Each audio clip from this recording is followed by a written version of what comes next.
Well, good evening, everybody, and I'm glad to be with you as June winds down and we approach the National Ribs Holiday.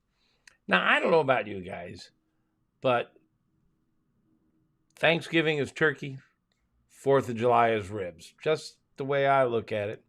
So I thought we'd talk a little bit about ribs. I see Troy is here, and he just bought 4 St. Louis cuts. So I thought we would talk a little bit about ribs. Now, I may cover some territory that you guys already know, but I want to take everybody along for the ride and not leave anybody behind. So I thought we would start with a quick overview of the different cuts of rib, starting with baby backs. Baby backs are sort of hockey stick shaped. They curve, and that's because they attach to the spine and then have to wrap around the side.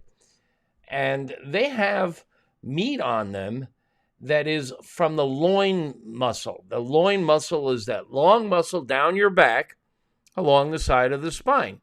You've got 2 of them. It's called the longissimus dorsi. That's the ribeye on a beef steak, or the rib chops on a pork, on hogs. And they're cut, the baby backs are cut from underneath the loin muscle, which runs the length of the back.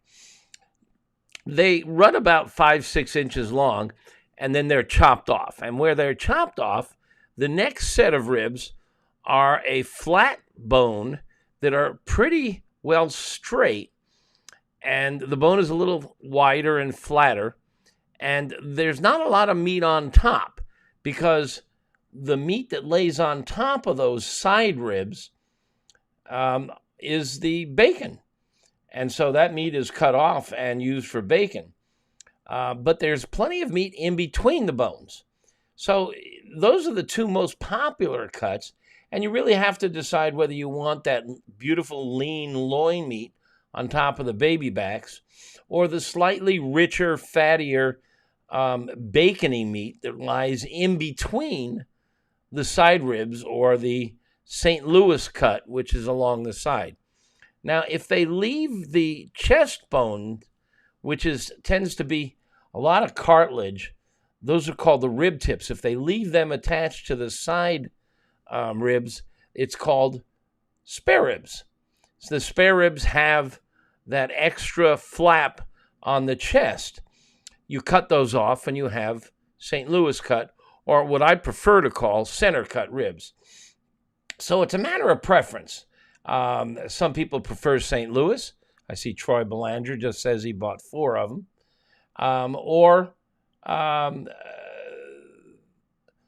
the slightly leaner meat from the baby backs. Hey, I noticed that Russ Fisher is here, and he's from Twitter. So I didn't know if that's. I'm having trouble tonight with logging this system onto Facebook. I hate Facebook, and it's just giving me grief tonight. But I'm glad to see that Twitter is working. Russ is asking. I will come back to ribs in a minute, but Russ logged in right away, hit me with a question. Is it evil to put rub on burgers? No, not by any means. Burgers are just ground beef and a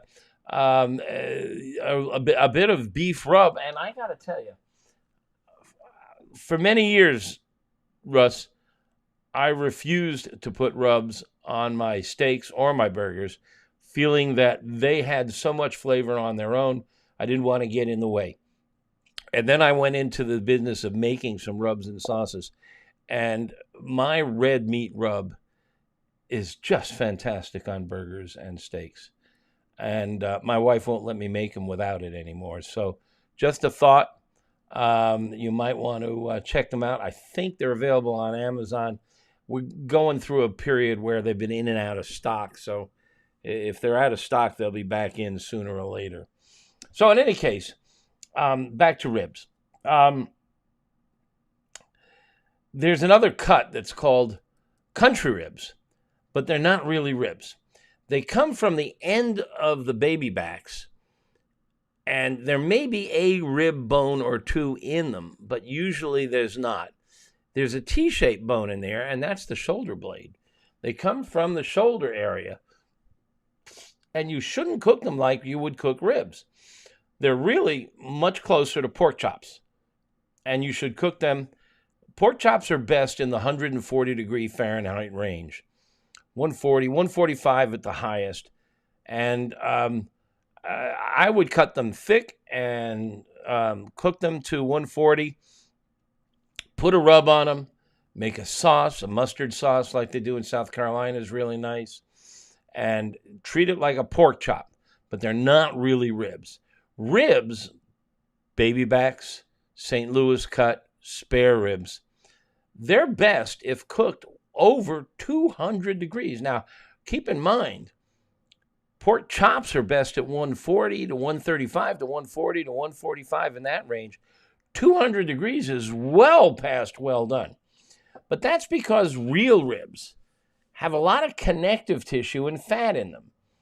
And if you just do them gently, like you would a pork chop, they're going to be really tough and stretchy, slimy. So you take them all the way up to 200 degrees or so, 203, 205. I know some people take it up to 208. And that really breaks down the connective tissues in the fat and makes it really succulent and delicious.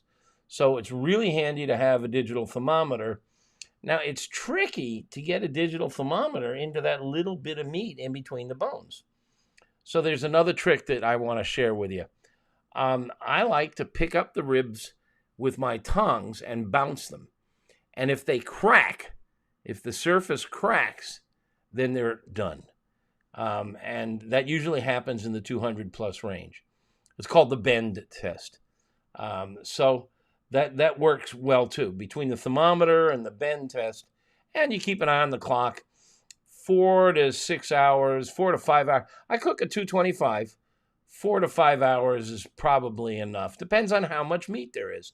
The determining factor in how long anything takes to cook is how thick is it. So if you've got baby backs with a lot of meat on top, they're going to take longer. And if you like baby backs with a lot of meat on top, what you should consider doing is buying a bone-in pork loin roast. Now, that's just like a ribeye roast. It's a roast of the pork loin meat, which is about 3-4 inches thick, and it's got the rib bones, the baby backs, attached. And that's what you get bone-in pork chops from when they cut between the bones. But if you buy a whole one, you can remove the baby backs, and you can leave on more meat if you wish. So if you've got a good sharp knife, you can cut the bones off the pork loin and leave more meat on and have a meatier baby back, which is nice. So that's an idea.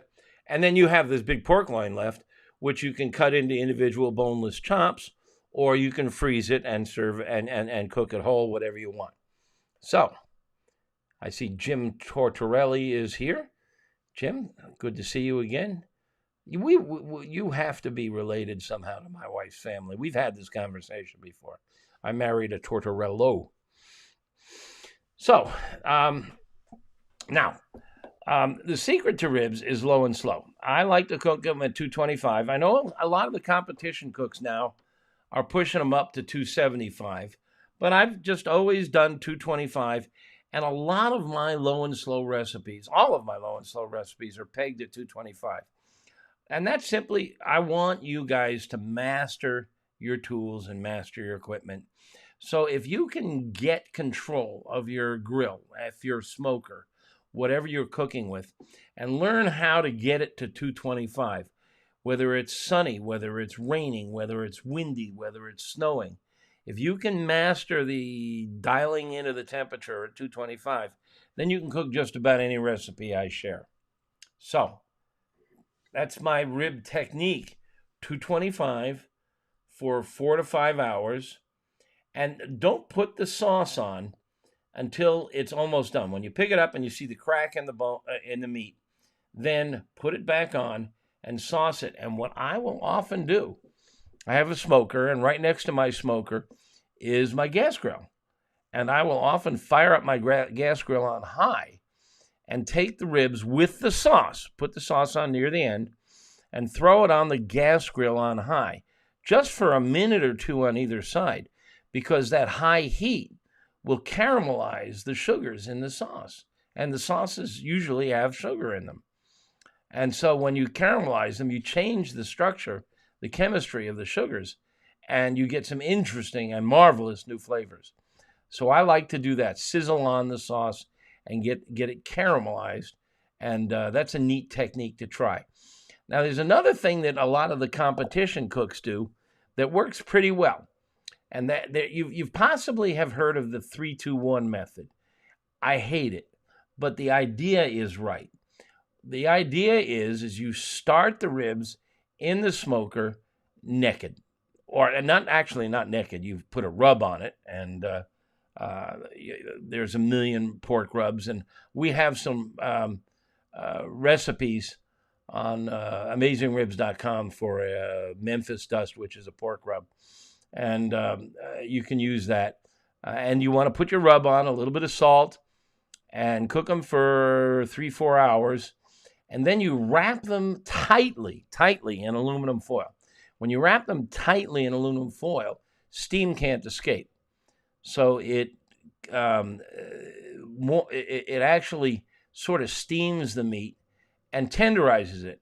Now, the 3-2-1 method says 3 hours of smoke, 2 hours wrapped in foil, then you take it out, and 1 hour outside the foil. 2 hours in the foil is just too long. 2 hours in the foil makes the meat mushy and soggy. 1 hour is all you need in the foil. So 3 or 4 hours outside the foil, an hour inside the foil. Take it out and then firm up the bark. Get the bark dry, the surface dry. Firm it up. Then if you want, put on your sauce. Throw it on over hot coals on your gas grill or under the broiler in the kitchen, and sizzle on that sauce, and you've got perfection. Oh, Jim, okay, now I recognize you. Jim was at, I did a recent event at Wanamaker's here in the Chicago suburbs. They have a great barbecue store, and I did a little presentation, book signing there. And I know I recognize your face, Jim. Yes, I remember you vividly. Okay, so that's just a quick overview. If you want to learn more about the subject, I wrote an ebook on ribs that sells for $3.99 on Amazon. And it's got just about everything I can remember about ribs in it. It's pretty good. And you can have it for free. See the chyron or the scroll at the bottom of the screen here? There's a URL there. https://tinyurl.com, free ribs book, all one word, free ribs book. If you go there, you can get a free copy of the $3.99 ebook on ribs, on how to cook ribs. So that's my gift to everybody who's here. Okay? So, I see BK has just got something about skirt steak. But do we have any other questions about ribs? Surely there's a question or two out there. While you're thinking them up, let me see. What is the correct skirt steak, inside or out? Talking about the ones you get at steakhouses like ginger, the other part of vinegar. The outside skirt, I think, is the superior cut. The outside skirt is a little thicker and a little... the problem is the inside skirt is very skinny. So if you attempt to cook it, and especially if you attempt to brown it, you're going to cook the interior to well done.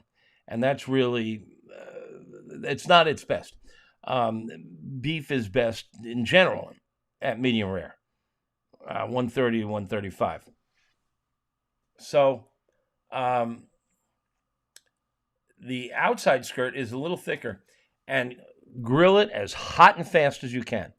You just want to sear the outside, brown the outside. The interior will get up to medium rare or medium, a little pink still, and you're home free. Now, if you've got sous vide, that's a cut that works very well in sous vide. You could set the sous vide machine for 130 or so, which is medium rare. Then take it out and sear it. And there's a video that's free. If you go to AmazingRibs.com and you take the free trial membership of the Pitmaster Club, you'll get a video of me doing a sear on top of a charcoal chimney. And that's really cool. Charcoal chimney, it's like a coffee can. And if you fill it halfway with charcoal, that heat at the top is well over 1,000 degrees. You just put a grill grate down on top of it, and you throw that skirt steak on top. 1 minute or 2 minutes on either side, you're done. You've got a magnificent sear, and it's fantastic. It's great for sous vide steaks and such things as that. You're welcome, Russ. Okay. What are you guys cooking for 4th of July? How many? I'm assuming most of you cooking. Pipe up. Tell me what you're cooking.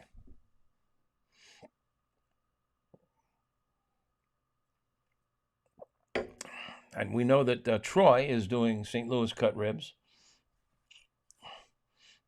Jim, what are you cooking?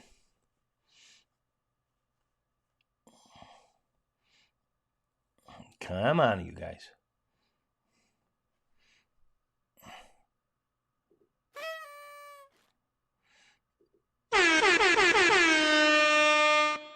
All right. Well, you're going to be strong in the silent types tonight. Oh, there we go. BK says he does use the chimney for searing his sous vide steaks. Yeah, good move. Troy has got a Silverback, which is a pellet smoker. 2 hours, 15 minutes for step 1. Wrap for 2 hours for step 2. And then glaze for 15 minutes or so. And he thinks they come out perfect. I'd suggest that you might try to cut back on 2 hours in the wrap stage. Try it for, say, an hour. See what you think. Might be a little firmer, but I think it'll have more flavor.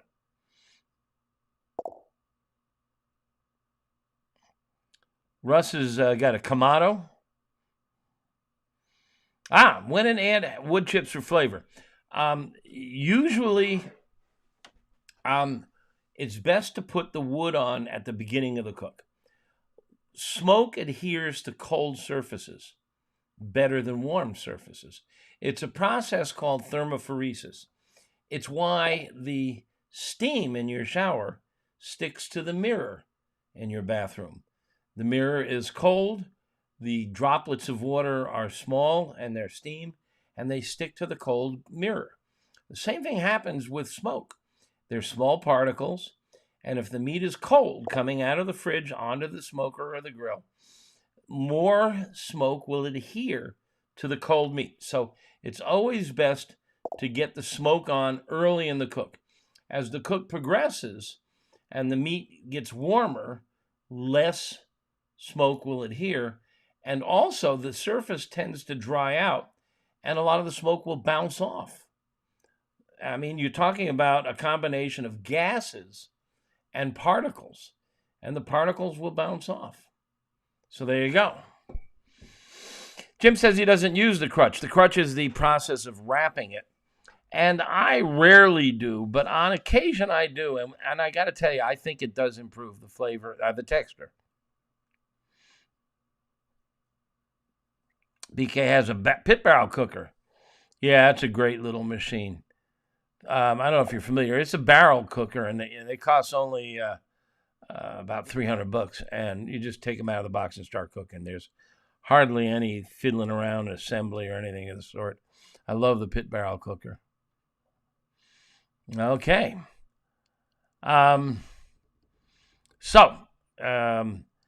Q&A time. I've done my little song and dance on ribs. There's many articles on our website. You know, that's how my website started. I always loved grilling and smoking. My dad used to grill a lot. And I used to be, I think some of you may know this, but I used to be the wine critic for the Chicago Tribune and the Washington Post, and I was syndicated all around the country, even in San Juan, Puerto Rico, in Spanish. And I left the wine world in the year 2000 and switched to solid food and launched AmazingRibs.com in 2005 because I just couldn't find good recipes for ribs. And so we started out with a ribs recipe, and it's still there on AmazingRibs.com. I've made some modifications to it, but it was always a great recipe. My neighbor, who was a butcher, challenged me to a cook-off. And so I dove in and I researched and learned everything I could about ribs. And we named the website AmazingRibs.com, so it was the first recipe. But if you've ever been there, you know we have everything. I mean, anything you can cook outdoors. I mean, there's even an eggplant parmesan recipe that's fantastic on the grill. So we've gone way beyond ribs. But that was my first barbecue love. And that's how we got our name.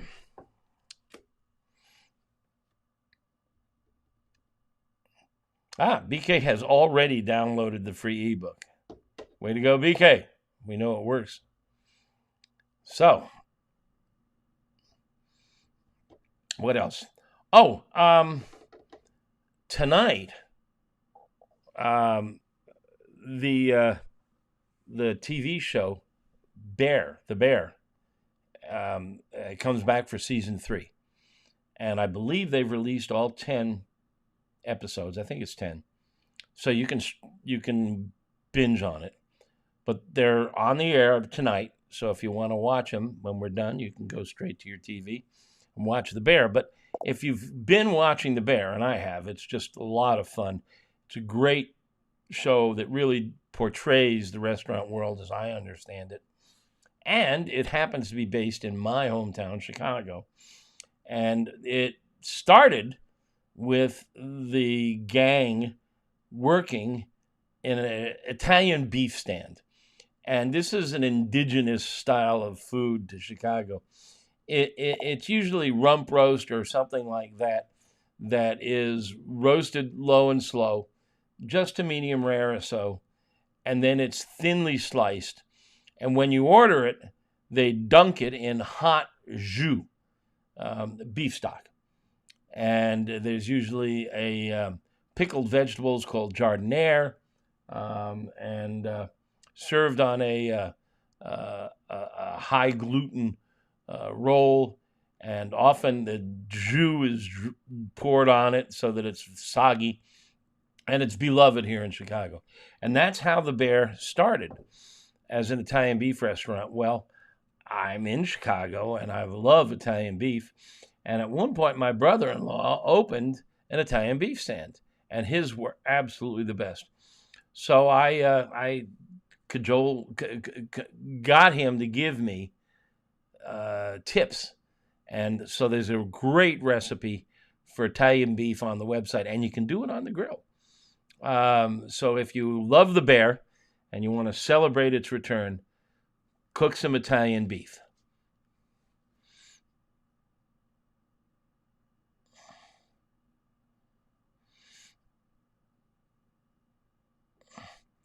Eric's asking if I've ever thought about doing keto sauces or have any recommendations for keto sauces. He's starting a medically supervised program for keto, low sugar, and having trouble finding a decent sauce. I hear you. There's a bunch of recipes on the website for sauces. The North Carolina vinegar sauces are very low calorie and almost no carbs.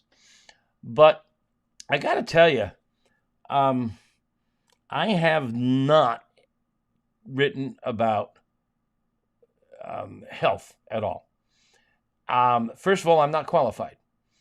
And it really chaps my ass when I see all these bloggers, both men and women, saying, here's a healthy recipe. What the fuck do you know about what's healthy or not? I mean, and it's a moving target. I mean, I'm old enough to remember when we were told not to eat butter, eat margarine. When we were told coffee was good, coffee was bad. Eggs were good, eggs are bad.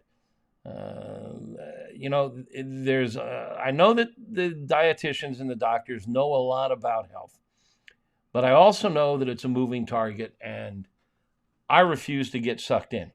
I'm strictly about taste. What tastes good? What is fun to cook, fun to eat? And if you're concerned about your diet, talk to your doctors, but please don't pay attention.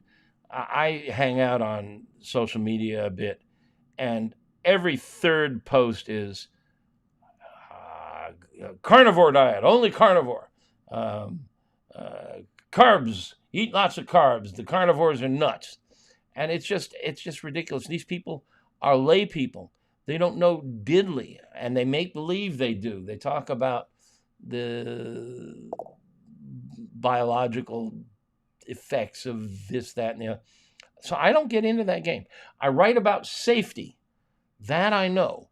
I married a PhD microbiologist who did research for the FDA, and she's a very high-ranking FDA food scientist. So I write about how to kill bacteria, how to kill viruses, how to make your food safe, how to handle knives, how to handle fire.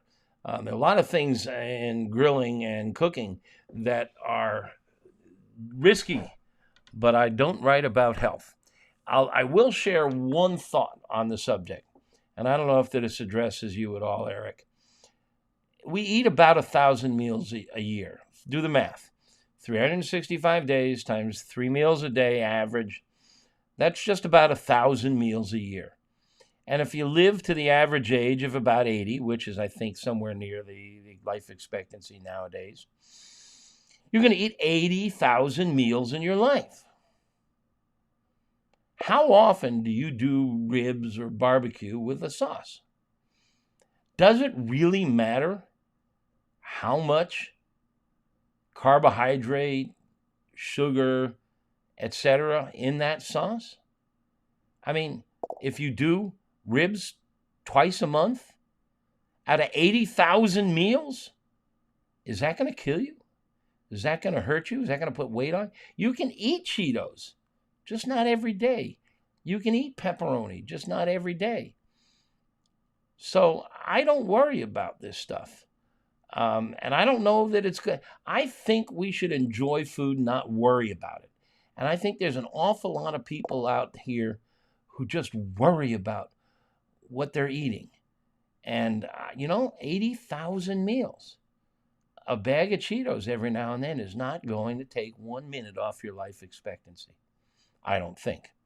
And that's pretty much how I approach it. By the way, I did the math. People do ask about the sugar on a rub. Now, my rubs have sugar in them. Or no, the pork rub has sugar, because pork likes a little sweetness. And I did the math on the pork rub and the sauces, and it's well below a difficult level. I mean, I only put about 2 or 3 tablespoons of sauce on a slab of ribs. You don't need a lot. In fact, you shouldn't put a lot on there. Let's taste the pork. Let's taste the smoke. Let's taste the rub. And I don't remember the number off the top of my head, but it's a very low number. Even though the sauces are very sweet. 3 tablespoons on a slab of ribs. If you eat half the slab, you're eating a tablespoon and a half of sauce. It's not a lot. Okay, so Russ is asking about the bacon wrapped ribs. They're fun. It's a parlor trick.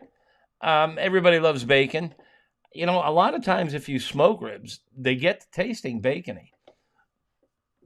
Especially if you smoke them with gas.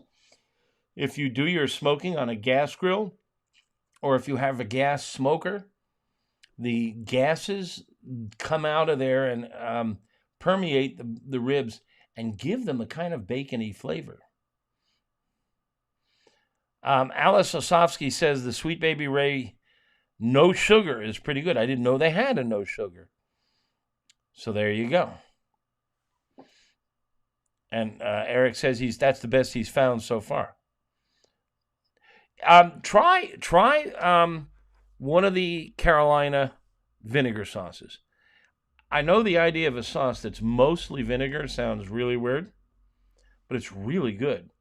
I mean, they've been eating it in preference to all other sauces in the Carolinas for years, because the vinegar cuts through the fat and the greasiness. So it's a really nice sauce. Make a small batch and try it. I think you'll like it. Okay. Come on, guys, hit me with some more questions. We're going to, I mean, by the way, normally we do an hour to an hour and a half, and we're going to wrap it up at an hour tonight at 8:30. It's 8:01 now. But I've been on the run a lot lately, and by the way, and this has been killing me, I just turned in the manuscript for my second book. Turned it in actually about 2 or 3 weeks ago, and the editors love it, and they're working on it now, looking for typos and grammar and spelling and all that stuff. They're not going to find much. I'm pretty good at it, and they're going to send it back to me in a couple of weeks for approval. And then it goes into the machine where they do layout and design and printing, and it'll be out next spring.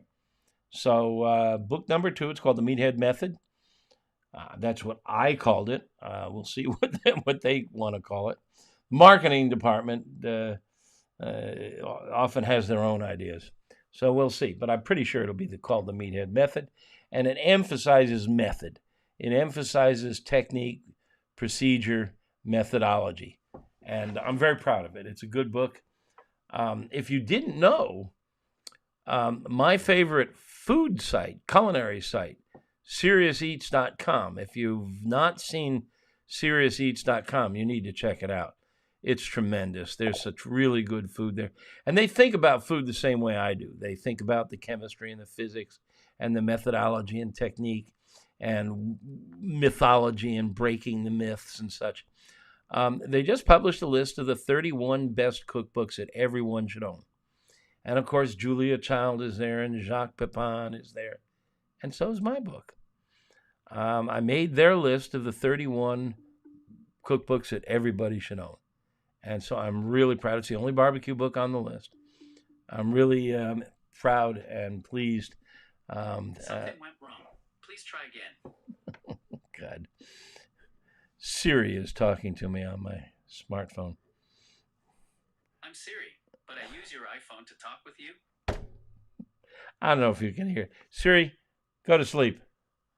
I take a little nap anytime you say goodbye. She's talking to me. I take a nap every time you say goodbye. Oh, Jesus.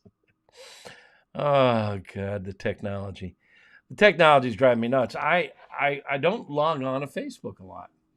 And I normally broadcast this session, simulcast it on YouTube and Twitter or X and Facebook. And I went to log into Facebook tonight, and it wouldn't let me in because I hadn't been there in a while. And they told me I had to log in, and when I went to log in, it said two-factor authentication. Well, the phone number that's registered, I've been on Facebook for 100 years. The phone number I gave them is my landline, and it doesn't do texts. So I couldn't get the two-factor authentication. So I couldn't get on to Facebook tonight. Zuckerberg, bite my ass. Okay. Russ, beef short ribs. Always braising them, never grilled them. Are there other ways to cook them? Yes. Okay. First of all, they're marvelous braised. The South France, they're typically, all right, beef ribs can be quite long. If you've ever bought a, what do they call that? Beef, it's a ribeye steak with a big long bone on it, cowboy. The rib bones on a steer can be maybe 1.5 feet, 2 feet long. And they start right below the shoulder muscle, and the meat on the short ribs below the shoulder muscle is pretty thick. And often you can buy them cut into small sections, 2 inches. And that's ideal. That's the way the French do it. You get a 2-inch section with a big hunk of meat on top, and you throw it in a crock pot or a Dutch oven with some onions and some butter and some herbs and red wine. And you just put the lid on and let it simmer away, simmer, not boil, for hours and hours, and it just melts and it comes off the bone. And the cool thing is that the wine gets into the marrow and dissolves a bit of the marrow, which comes out into the sauce. So you have this red wine sauce that's really rich and flavored with the marrow. That marrow cannot get into the meat when you roast them in the oven or on a grill. It can't get through the calcium around the bones. So there goes the argument that the meat is sweeter by the bone. When you're doing it in a wet cooking method, yes. Dry cooking method, you're not getting any marrow effect. But they're really good roasted or smoked. And in fact, if you ever go to Central Texas, you will find what they often laughingly call dinosaur ribs. And they're 4 bones from right underneath the armpit here of the steer. And they have maybe 2 inches of meat on top. And they are fantastic. You treat it like a brisket. You give it a salt and pepper rub, or if you want a more elaborate rub, I have recipes for good beef rubs. And you smoke them for hours until they go wubba, wubba, wubba. They're gelatinous. Take them up over 300, and they're fantastic. You can also make pastrami out of them, and that's a really great technique. And again, I have recipes for that. You just follow my pastrami recipe. You have to cure the meat first, then smoke it. But they're fantastic pastrami. Now, there's another version of those bones. If you cut across the bone, you'll find it's called flanken cut. And by the way, I have a whole article that talks about the different cuts of beef ribs on AmazingRibs.com. And I don't know if I talked about this. No, I don't think it's in the ribs ebook.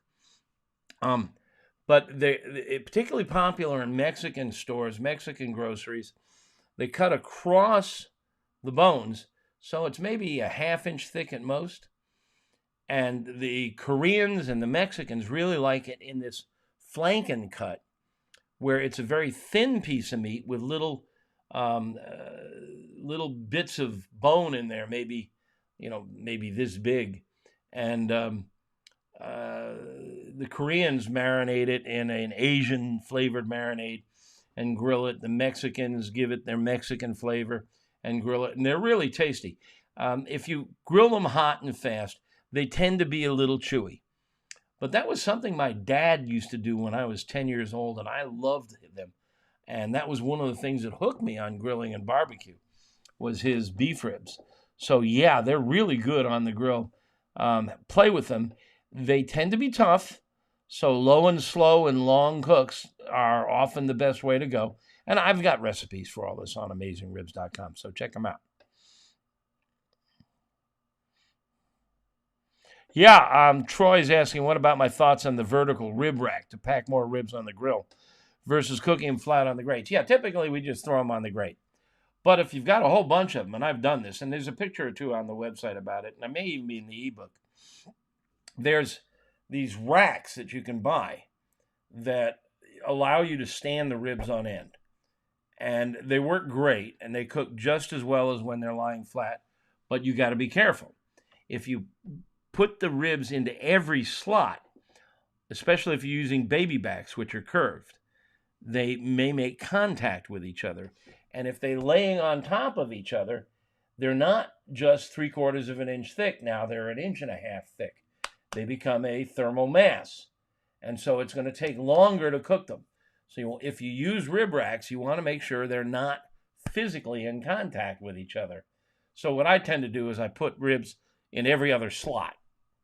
There's like slots, and so I put one in every other slot just to make sure. And also, if I'm using a rib rack, I almost always go for St. Louis cut because the bones are straighter and flatter, and they don't lay on top of each other. Okay, we're rolling. How about some more questions? I see that Alex is saying he prefers the Kansas City style barbecue sauce, but I got to tell you, those vinegar sauces are really good on ribs, and I really like them on pulled pork. But they're different, and they're not for everybody. I've served them, and 10 people around the table, and 8 people just absolutely go wow, and 1 or 2 of them go yuck. So play it by ear.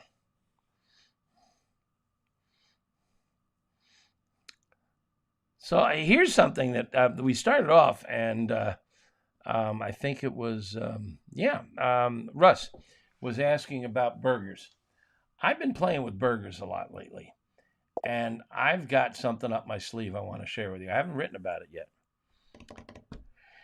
All the cooks, all the books tell you when you put the burgers on the grill, don't smash it with the spatula.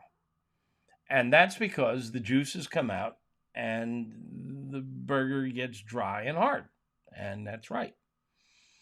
But a great deal of the flavor in the best burgers I've ever had came from the juices and the fat hitting the coals or on a gas grill, the metal, and vaporizing. And they go back up and make contact with the meat, and they flavor the meat. And that's a well-known phenomenon. So if you're going to put the burger on the grill and you smash them, you can improve the flavor, but you ruin the texture.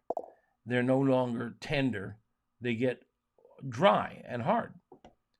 So what's the solution? Instead of buying 80-20 burgers, that is, typically it's 80% lean, 20% fat. Instead of your standard 80-20 blend, ask the butcher. And, I'm shocked at how many people don't know you can do this. Even in a big grocery store, there's always somebody in the meat section back there who's doing trimming and carving and stuff like that. And if you go back there and say, can you give me 70-30? Find it for you. But they have meat back there. They can grab a hunk of meat and some fat, throw them together, grind them up, and if you go home with a 70-30 blend, then you can put your burgers on the grill and press down on them with the spatula. The juices will come out, but you won't dry it out because it's not a lot of juice coming out. You'll still end up with maybe 80-20, but those juices will hit the hot coals or the hot metal, vaporize back up, and improve the flavor. And it really works. It's a good technique. So go for 70-30 and then disobey the law and smash them. Yes, John E. Yeah, I've got 3 of those Japanese sauces he's asking. There's 2 in a little squirt bottle. I don't remember the brand, Bacon's. And then there's another one I just bought from Milk Street. In fact, I think Milk Street carries all 3. And they're really quite nice. I don't think of them as barbecue sauces, though. We use them a lot on salmon, in stir fries. They're closer to a teriyaki sauce. They're heavy on soy. They got a little sweetness. They can be a little thick. They're a lot of fun. I like them. But I haven't used them on ribs yet. I suppose I could. But I like them a lot. And they're not terribly expensive. So play with them. They're very nice on salmon. Yeah, Rusty's asking about the commodity cuts versus the heritage cuts. I just found a website and ordered a couple of different heritage hogs, pork loins, and ribs. And I don't know where that order is. It hasn't come in yet, and it's overdue. Asaba and I forget the other breed. Problem with them is that even though they're better tasting, the flavors the differences are subtle. And so when you put the rub on it and then the smoke and then the sauce, you're not noticing that big a difference. But if you're doing, say, pork chops, just salt and pepper them, maybe put a light rub on it, grill them up and serve them, you'll notice the difference. And they are more flavorful. There is more fat. They're very nice. I like them, and they're worth, splurging and experimenting. And there's several breeds of hog. Again, I have a whole article on heritage hogs on AmazingRibs.com and some discussion about the different types, and you might want to get a look at that. But they are definitely fun and worth playing with. Russ asking, what's my favorite cuts of beef to use in a burger? And if you are willing to make your own ground beef. Well, yes. All the best burger restaurants grind their own. And that's because when you grind meat, it oxidizes. The longer it sits around, the air gets at it, oxidizes, alters the flavor, turns it brown, and diminishes it. So if you grind it fresh, you're going to get a better flavor. It's going to be beefier. There are different cuts on the steer that are more or less beefy. They tend to be from the tougher cuts. Flank steak, brisket, skirt steak, tend to be from the chest all the way down the belly. But your standard burger cut is your shoulder cut, your chuck. And that's because chuck steaks tend to be 80-20, pretty much right off the animal. I don't think there's that huge a difference in flavor, but I do recommend that if you really love burgers, that you grind them yourself, and there's a technique here that you can play with. That is, if you buy whole beef steaks and dunk them in boiling water for 20 seconds, you are killing any bacteria that's on the surface. And that's where the bacteria live. They don't get into the meat. They can't get down into the muscles. So if you buy, say, chuck steaks or, flank steak, and you dunk it in boiling water, you've now pasteurized it. Now you can grind it, add your own fat, and you can cook it to medium rare. Medium rare burgers are risky because there is almost always bacteria on the surface of the meat. And that comes about naturally from the way they're handled in the feedlots and the slaughterhouse and the butchers that are breaking down the animals. It's easy for the surface to get contaminated. But if you dunk it in boiling water, you pasteurize the surface. If you don't do that and then they grind it, then any contamination that's on the surface gets into the center. And so cooking it below 150, 155 gets a little risky. And you shouldn't serve medium rare or rare burgers to children or the immune compromised. And, it's a risk. It's a risk. How lucky do you feel? But if you pasteurize it first by dunking it in boiling water, you can serve it medium rare. So there's a trick. So Troy says he goes 3 pounds of chuck, 1 pound of short ribs, 1.5 pounds of fat, coarse grind, fabulous. Okay, so he's a grinding fiend. And by the way, if you're going to mix fat into beef to grind it yourself, the math is trickier than you think. We have a whole page of conversions, and there is a interactive conversion table. You enter how much you have, and it'll tell you how much fat you need to add to get to 70-30. And it's not as simple as you think. The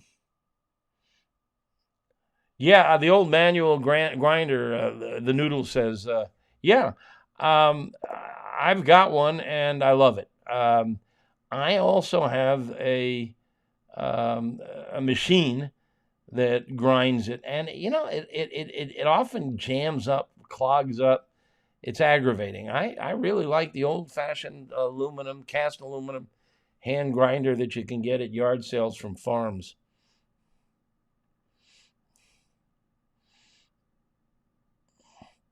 Ron Peterson saying he did sous vide for steaks. Yeah, they're very tender and juicy. I did sous vide steak, sous vide, and then seared on the grill versus reverse sear. And I came away feeling that the sous vide was more tender and slightly more juicy, but the reverse sear was more flavorful because it got more grill flavor and smoke flavor. And I like that. So it's a trade-off. Which do you want? Flavor or tenderness and juiciness?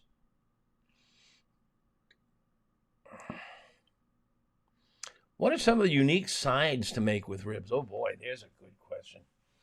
When I make ribs, I hate to tell you, and if you know me and if you've followed me either here or on the website or read my book, I try to be creative when I can.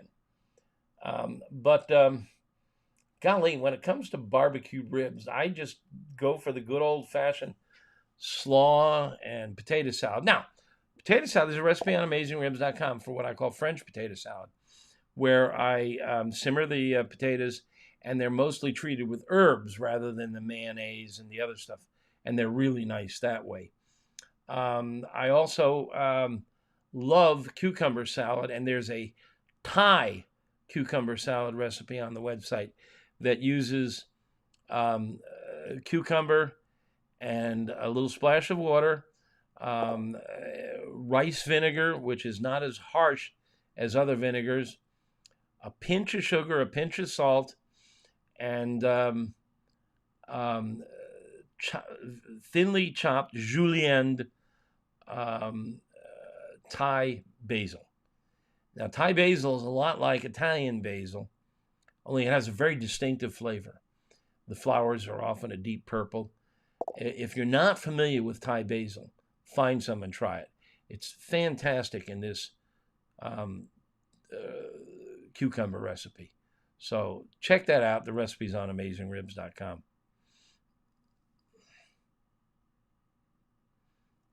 I'm reading through your comments and questions.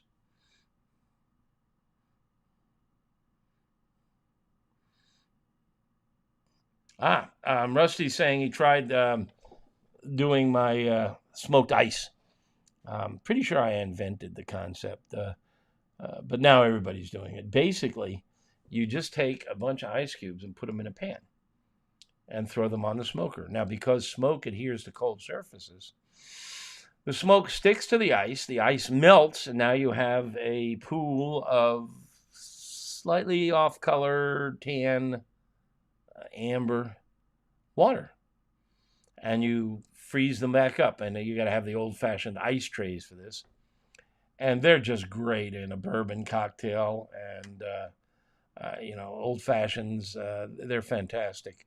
They're a lot of fun. Rusty's saying the smoke is so much more pronounced as opposed to smoking the drink.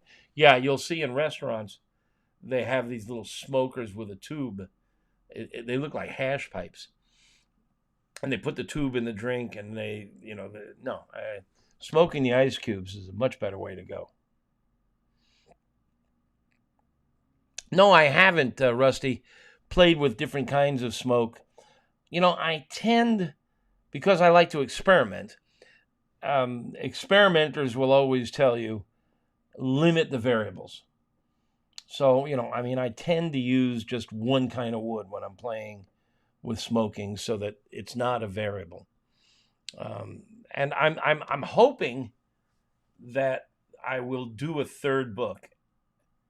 And I'm hoping that there'll be a bunch of smoked cocktail recipes in there. They were scheduled for the book that I just finished, but I wrote too much, and they hit the cutting room floor. They didn't make it into the final draft. So I've got them, and they'll either be an ebook or they'll be in the next book.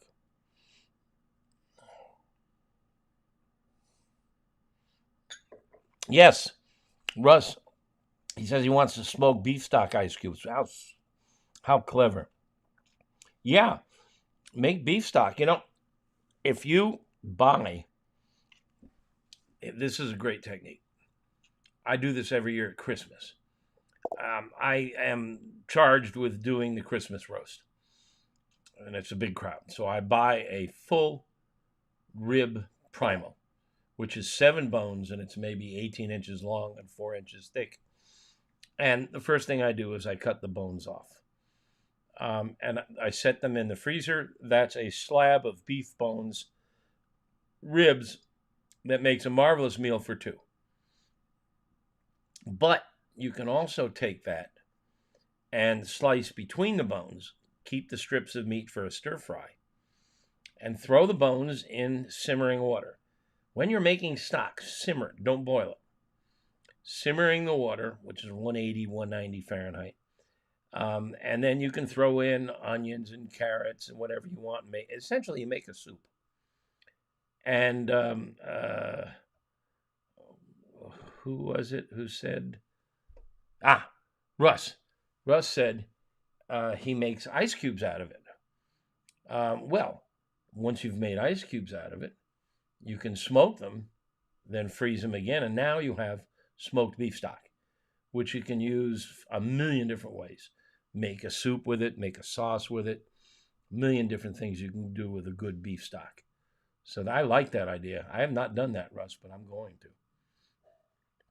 to. The Noodle says Thai basil's really easy to grow in a pot, and he highly recommends it. There you go. My wife is a master gardener. She's actually got a certificate from the state of Illinois. She took classes and a test, and she has a beautiful garden and lots of herbs. And the Thai basil is one of my all-time favorites. And like I said, it's great in this Thai cucumber salad. You've had it if you've eaten in Thai restaurants.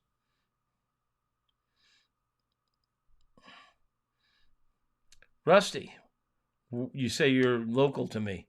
I'm in Brookfield. So are you in the Chicago metro area? So here we're creeping up on 8:30.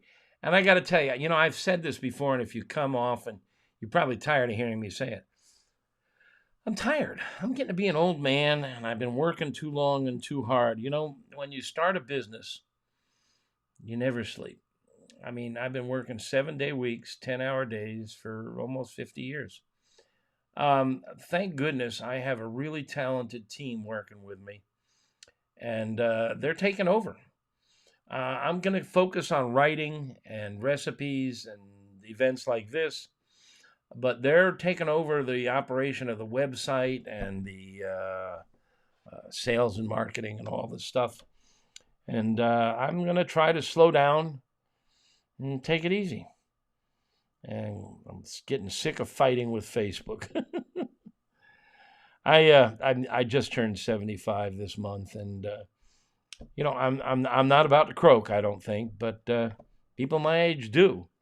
And I do have some regrets that as your classic entrepreneur, I've just not spent as much time in Europe that I wanted to, in Asia, with my wife, in museums.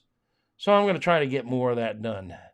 So, and among other things, I'm going to excuse myself tonight and go watch The Bear. So thank you very much for coming out. Thanks for great questions. And I'll be back again last Wednesday of the month, next month. And who knows what we'll talk about, but we'll find something fun to talk about. So thank you very much, and have a great 4th of July. And don't forget, if you go to that URL that's scrolling across the screen, you can get a free ebook on ribs that normally sells for $3.99 on Amazon. It's free. And there's some good tips in there, good stuff. So take care, everybody, and happy Independence Day.